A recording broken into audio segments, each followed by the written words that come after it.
وہ تو freedom of expression تو دنیا میں فریڈم آف ایکسپریشن صرف مذہب کے خلاف استعمال ہوتی ہے، مذہب کے حق میں استعمال نہیں ہوتی۔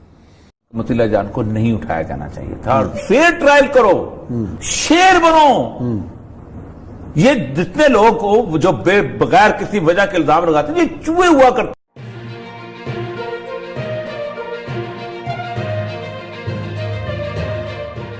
یہ کیوں ہوتا ہے کہ ظاہر ہے اختلاف رائے تو ایک جمہوریت کا، کسی بھی معاشرے کا ایک حسن ہوتا ہے، اور اختلاف ہر کوئی ظاہر ایک جیسی آواز تو نہیں ہوتا، ہر کسی کا ڈیفرنٹ نقطہ نظر بھی ہوتا ہے، اور ظاہر ہے مطیع اللہ جان بھی ایک منفرد اور مختلف نقطہ نظر کا آدمی تھا، اور بلنٹ اور بڑا، اور بعض ایسی چیزیں بے احتیاطی کے مرتکب بھی ہوتے رہے ہیں، دوست بھی ان کو سمجھاتے رہے ہیں کہ بھائی ہاتھ ہولا رکھو، لیکن بعض اوقات ہاتھ ہولا نہیں ہوتا۔ بہت سارے ایسے چینل ہوں گے جو خاص آدمی کو نہیں آنے دیں کہ نہیں ہم نہیں آنے دیتے۔ آپ تو خود فریڈم سیشن کو روکتے ہیں۔ آپ اس کی مثال، آپ میں خود ذاتی طور پر مثال ہوں، میں ذاتی طور پر مثال ہوں۔ آپ کا سچ نہیں سننا چاہتے، لیکن نہیں سننا چاہتے، مرضی ان کی نہیں سننا۔ میں نے کبھی اس پہ اعتراض بھی نہیں کیا، آپ کی پالیسی ہے۔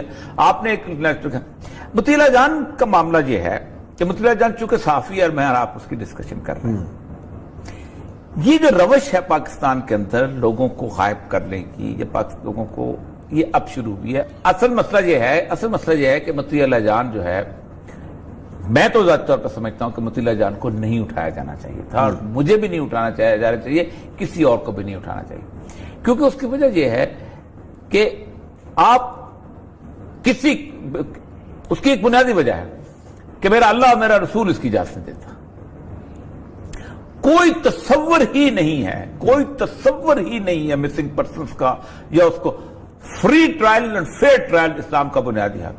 بالکل صحیح۔ سیدنا علی کا فقرہ میں آپ کو سناتا ہوں کہ اگر 100 گناہگار بھی چھوڑنے پڑ جائیں تو ایک بے گناہ کو سزا نہیں ہونی چاہیے۔ کتنا بڑا فکر ہے، میکسم آف لا ہے۔ اسی میکسم آف لا کے اوپر آپ کا پورا قانون کھڑا ہے۔ کوئی جیل نماز تو چیز ہے اسلام کے اندر، آؤ صبح آپ کے عدالت میں پیش ہو، 2 دن بعد پیش ہو، اسی شہر کے اندر رہتے ہو، ہم تمہیں کہاں جائیں گے؟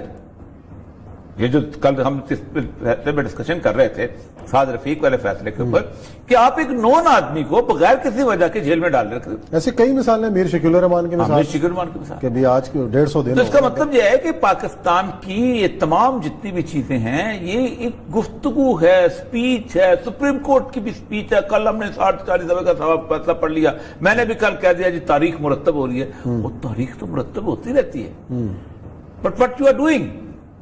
اور سب سے بڑی بات یہ ہے کہ مطیع اللہ جان جب یہ لکھ رہا تھا، جو کچھ کر رہا تھا، بلاؤ اس کو ایف آئی اے، کہ تم ایک ایسے ادارے کے بارے میں نفرت پیدا کر رہے ہو جو ادارہ جو ہے جو بندوق لے کے کھڑا ہے اور 50 کروڑ لوگ بھی بات کر رہے ہیں، اس کے انٹرنل مسئلے اور ہو جو مرضی بھی آپ سنو، کون کس کے نہیں ہیں، تو آپ اس کو میں تو کہتا ہوں فیئر ٹرائل کرو۔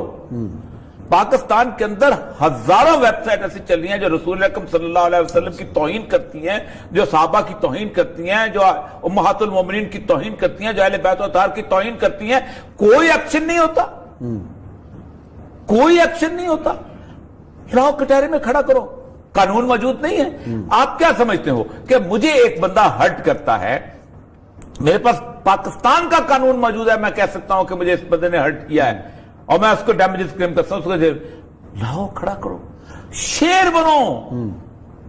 یہ جتنے لوگ جو بغیر کسی وجہ کے الزام لگاتے ہیں یہ چوہے ہوا کرتے ہیں، اگر واقعی بغیر کسی وجہ کے الزام، اور اگر بغیر کسی وجہ تو وہ شیر اور آپ چوہے ہو جاتے ہیں۔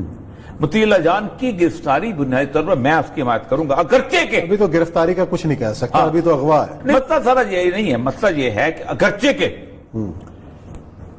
یہ ساری آوازیں خاموش نہیں ہیں کہ جس وقت نوید بٹ کی بیوی جو تھی وہ عدالت کے اندر گھومتی ہوتی تھی اور کہتی کہ میرا میاں جو ہے مسنگ پرسن ہے، اس کو ڈھونڈ کے لا دو، اور بہت سارے آمنہ مسعود جنجوعہ دیکھ لیں، آمنہ مسعود جنجوعہ، پھر جب بیچارے جو ڈاکٹر افتخار ہوتے تھے یہ تو بندوق بھی نہیں اٹھاتے تھے۔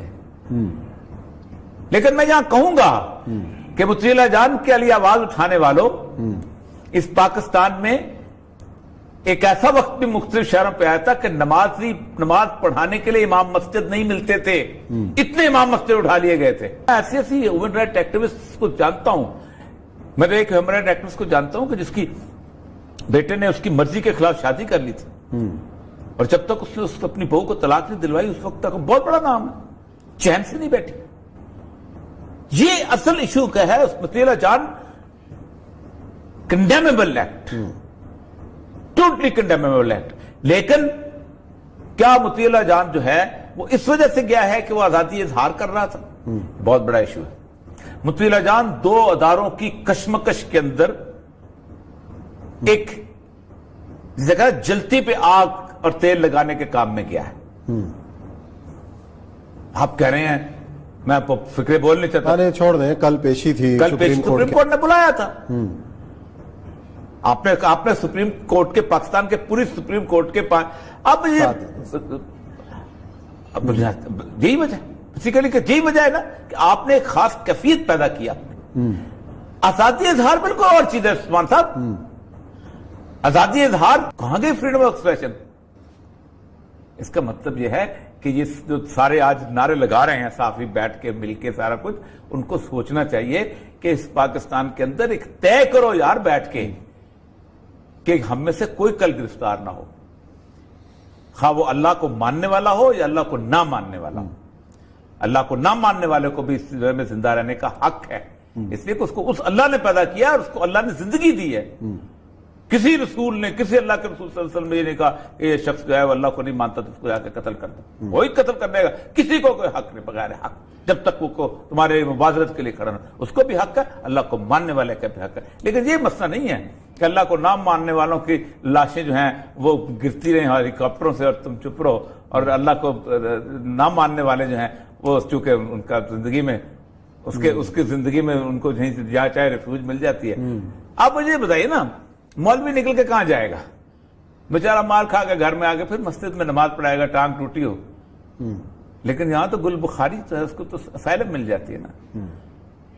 احمد وقاص گرائے کو تو اسائلم مل جاتی ہے نا. وہ تو فریڈم آف ایکسپریشن، تو دنیا میں فریڈم آف ایکسپریشن صرف مذہب کے خلاف استعمال ہوتی ہے، مذہب کے حق میں استعمال نہیں ہوتی.